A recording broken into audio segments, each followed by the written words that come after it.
चौथा सवाल है हमारा, देखो उस पर स्टार है, यानी सोचने वाला सवाल है वो। तीन मुतवातिर मुकम्मल एदाद का मजमुआ 45 से ज़्यादा लेकिन 54 से कम है, वो आदाद मालूम कीजिए। अब यहाँ पर हल करना शुरू करने से पहले आपको क्या क्या मालूम होना चाहिए। मुकम्मल आदाद किसे कहते हैं और मुतवातिर मुकम्मल यानी क्या, मालूम है? नहीं मालूम है ना, ठीक है। अब मुकम्मल आदाद यानी कौन से आदाद? 0, 1, 2, 3, 4, यहाँ पे लिखती हूँ मैं, इसको बोलेंगे मुकम्मल आदाद। 0, 1, 2, 3, 4, 5, है ना, इस तरह जो ये मुकम्मल आदाद कहलाएंगे। अब मुतवातिर मुकम्मल यानी क्या? मुतवातिर यानी एक के फ़ौरन बाद आने वाला, एक नंबर के फ़ौरन बाद आने वाला दूसरा नंबर या फ़ौरन पहले आने वाला नंबर। जैसे अगर मैं 3 लेती हूँ तो 3 का मुतवातिर 4 है, 4 का मुतवातिर 5 है, 5 का मुतवातिर 6, 20 है, 20 का 21, 100 है, 101, 101 का 102। अगर आप इधर भी देखते हैं वो भी मुतवातिर कहलाएगा। 3 का मुतवातिर 2 है, 2 का मुतवातिर 1 है, 1 का मुतवातिर 0 है, यानी एक के बाद एक आने वाले नंबर उसको बोलेंगे, उसके बाद फ़ौरन आने वाले नंबर को मुतवातिर अदद कहते हैं। अब मुतवातिर अदद में फ़र्क कितने का है देखो, 0 का मुतवातिर 1 है, दोनों में 1 का डिफरेंस है। 1 का मुतवातिर 2 है, उसमें भी 1 का डिफरेंस है। 2 का मुतवातिर 3 है, 1 का डिफरेंस है। यानी मुकम्मल आदाद, मुतवातिर मुकम्मल आदाद में 1 का फ़र्क होता है। एक नंबर अगर बढ़ा देंगे तो अगला मुतवातिर मुकम्मल मिलेगा, फिर उसमें एक अगर अदद बढ़ा देंगे तो उसके आगे का मुतवातिर मुकम्मल अदद मिलेगा। बात समझ में आ गई? अब हम सवाल पढ़ के फ़र्ज़ करेंगे। 3 मुतवातिर मुकम्मल आदाद का मजमुआ, यानी 3 मुतवातिर मुकम्मल आदाद हमको फ़र्ज़ करना है। तीनों में से कोई भी नहीं दिया हुआ है तो हम एक फ़र्ज़ करेंगे। पहला देखो मैंने की हूँ यहाँ पर, फ़र्ज़ कीजिए कि पहला मुकम्मल अदद x है। जब पहला x है तो दूसरा क्या होगा? दूसरा मुकम्मल अदद पहले वाले अदद में अभी मैं आपको बताई, एक अगर जमा करते हैं तो उसका मुतवातिर मुकम्मल अदद मिलता है। पहला अगर x है तो दूसरा आएगा x जमा 1। अब इस x जमा में 1 जमा करो तो तीसरा मिलेगा x जमा 2, चौथा क्या होगा? x जमा 3, पाँचवा होगा x जमा 4। तो हमको 3 मुतवातिर मुकम्मल अदद चाहिए। पहला x है, दूसरा x जमा 1 और तीसरा x जमा 2। यहाँ पर हमने तीनों मुकम्मल मुतवातिर आदाद फ़र्ज़ किए। अब वापस से सवाल की तरफ चलते हैं। 3 मुतवातिर मुकम्मल आदाद का मजमुआ 45 से ज़्यादा लेकिन 54 से कम है, वो आदाद मालूम कीजिए। यहाँ पर देखो के बराबर नहीं दिया हुआ है, थोड़ा सा फ़र्क है यहाँ पर, है ना। पहले कैसा देता था, इनकी उम्रों का मजमुआ 27 है ना, के बराबर रहता था। यहाँ पर क्या दिया हुआ है? से ज़्यादा है, से कम है, यानी यहाँ पर हमारे एग्जाम्पल में बराबर की अलामत नहीं रहेगी। अब पहला हिस्सा लेते हैं हम, मजमुआ 45 से ज़्यादा है। वह आदाद तो हमको मालूम है, x जमा 1, x जमा 2, इन तीनों का मजमुआ 45 से ज़्यादा है। से ज़्यादा की अलामत ये है ना, बड़ा। तो देखो मैं यहाँ पर लिखी हूँ, पहला अदद जमा दूसरा जमा तीसरा बड़ा है 45 से, ज़्यादा है 45 से। समझ में आ गया? उसके आगे के स्टेप में कुछ ज़्यादा फ़र्क नहीं है, फिर वो मैथमेटिकल स्टेप्स हैं, ये आपको समझना है बस। क्या समझ में आया आपको? तीनों मुतवातिर की हमको जमा करनी है। पहला अदद है x, दूसरा x जमा 1 और तीसरा x जमा 2। तीनों की जमा की हूँ मैं, जमा ज़्यादा है 45 से। जमा करो, x जमा 1 3 मरतबा है, 3x, 2 और 1 3, 3x जमा 3 ज़्यादा है 45 से। तो ये 3 उधर जाएगा तो नफ़ी होगा, 3x ज़्यादा है 45 नफ़ी 3 से, 3x ज़्यादा है 45 में से 3 गए 42। अभी हमको x की कीमत मालूम करना है तो ये 3 बटे में आएगा, तो क्या होगा? 3x बड़ा है 42 से, हो गया। 3x में से 3 इधर गया तो बचा x, इसलिए x बराबर 42 बटे 3। कैंसिल करो, 3 1 का 3, 3 1 का 3, 1 बचा, 3 चौक 12, 14 हो गया। x बड़ा है 14 से, इसका मतलब क्या?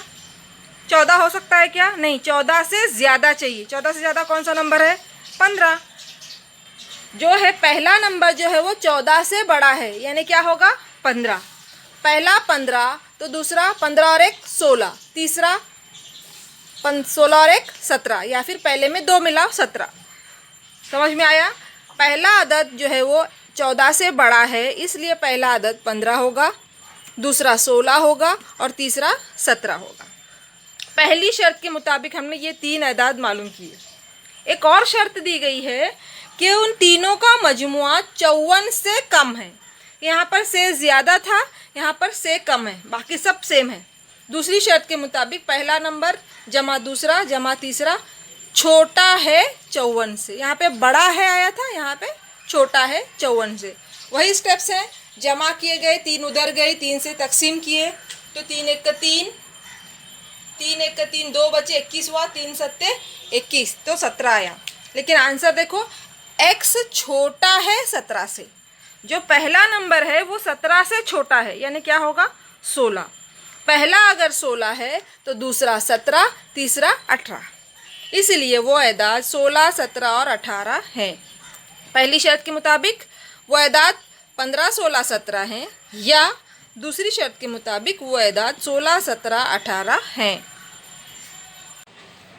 पांचवा सवाल है, 2 हिंसी अदद के दहाई का हिंसा इकाई के हिंसे से का दुगना है। हिंसों का मकाम आपस में तब्दील करने पर हासिल होने वाला अदद और असल अदद का मजमुआ 66 है, तो असल अदद मालूम कीजिए। सबसे पहली चीज़ 2 हिंसी अदद आपको मालूम होना चाहिए। 2 हिंसे अदद यानी कैसे अदद, कौन से अदद जिसमें 2 हिंसे होते हैं। 1 से 9 तक देखेंगे तो एक हिंसी अदद हुआ। 10 जिसमें 1 और सिफर है तो ये 2 हिंसी है। 11 2 हिंसी है। लास्ट 2 हिंसी कौन सा आएगा, 99 है ना। 99 जो है वो 99 2 हिंसी है। 100 जो है वो 100 यानी 3 हिंसी शुरू हो जाएगा। 2 हिंसी समझ में आया?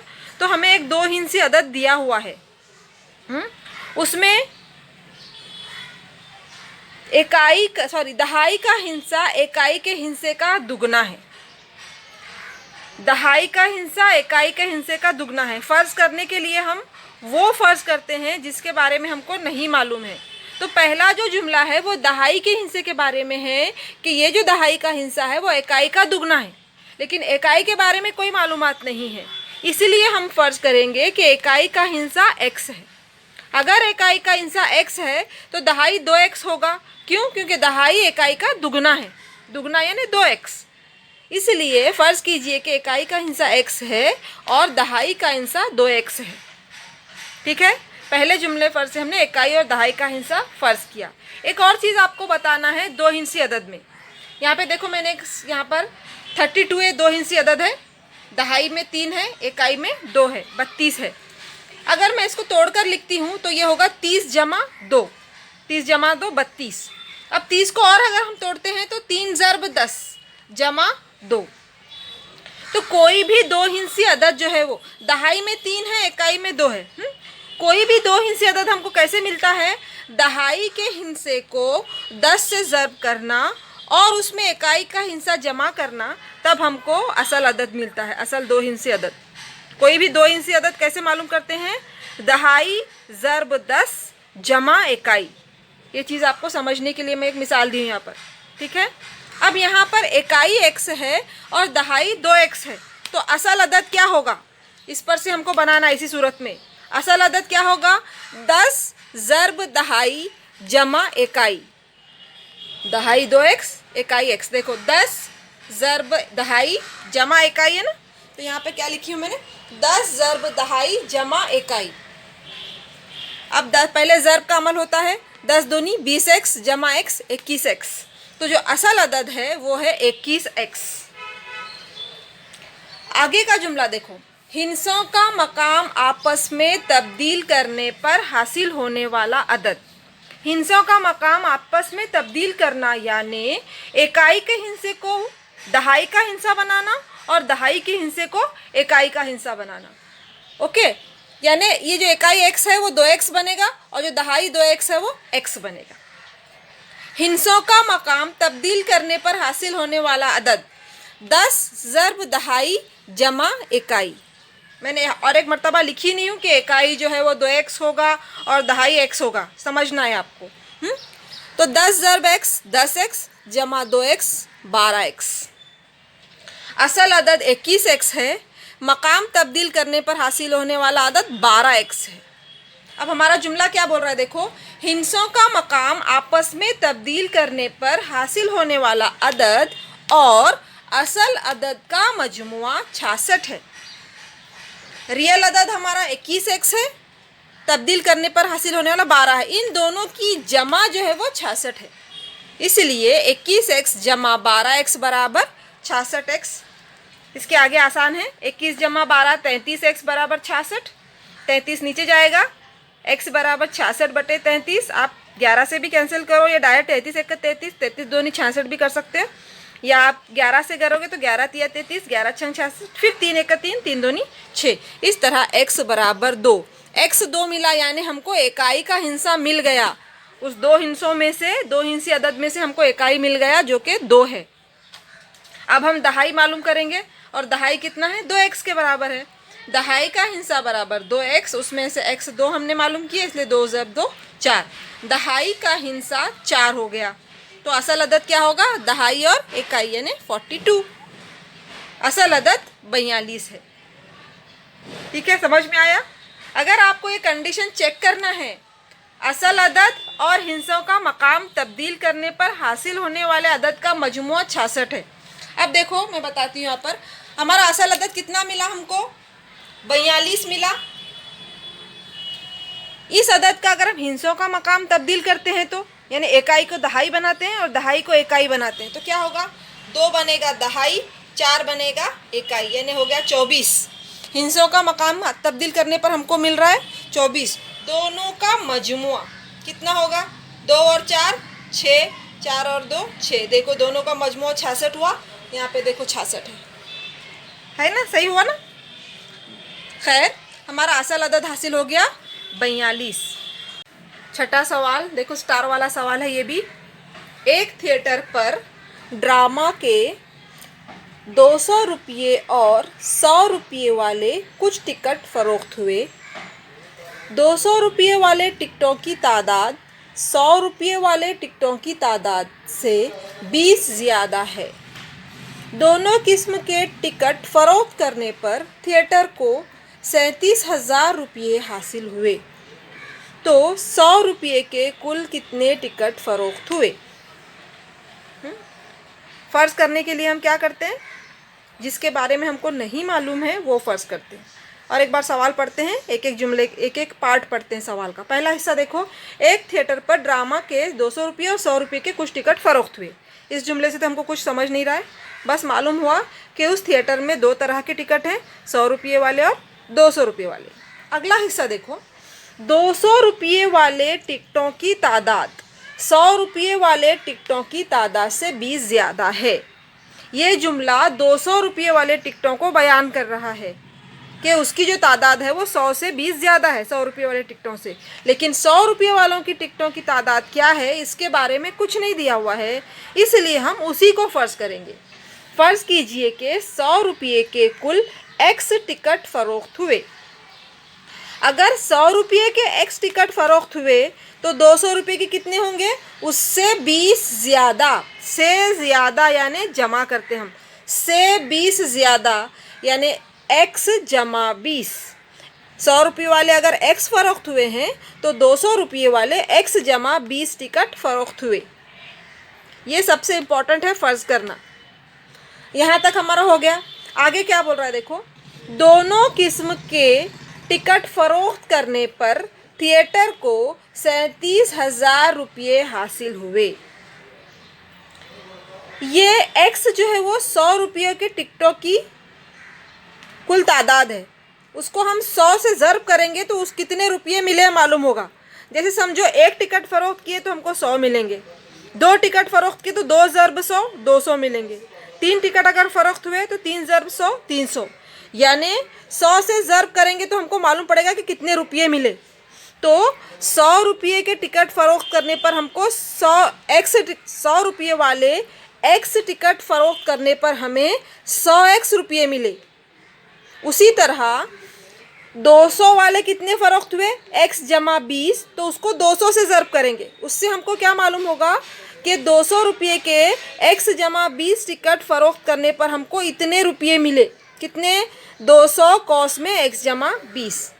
कुल रुपये 100 रुपये टिकट, 100 रुपये की टिकट फ़रोख्त करने से हासिल होने वाली रकम जमा 200 रुपये के टिकट फ़रोख्त करने से हासिल होने वाली रकम, दोनों का मजमुआ जो है वो 37,000 है।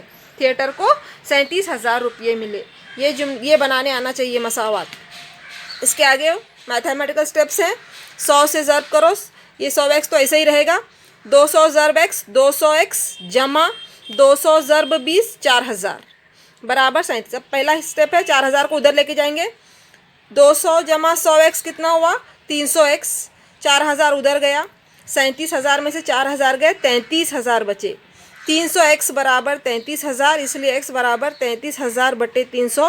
कैंसिलेशन, 2 सिफर कैंसिल करो, नीचे बचा 3, 3 एक 3, 3 एक 3 और एक सिफर बचा था, 110 आंसर आया। तो x मिला हमको 110। हमें मालूम क्या करना है, 100 रुपये के कुल कितने टिकट फ़रोख्त किए, वही हमने फ़र्ज़ किए हैं कि 100 रुपये के कुल x टिकट फ़रोख्त किए, यानी जो x है वो 100 रुपये के कुल x टिकट फ़रोख्त किए, ये बता रहा है। यही हमको मालूम करना है।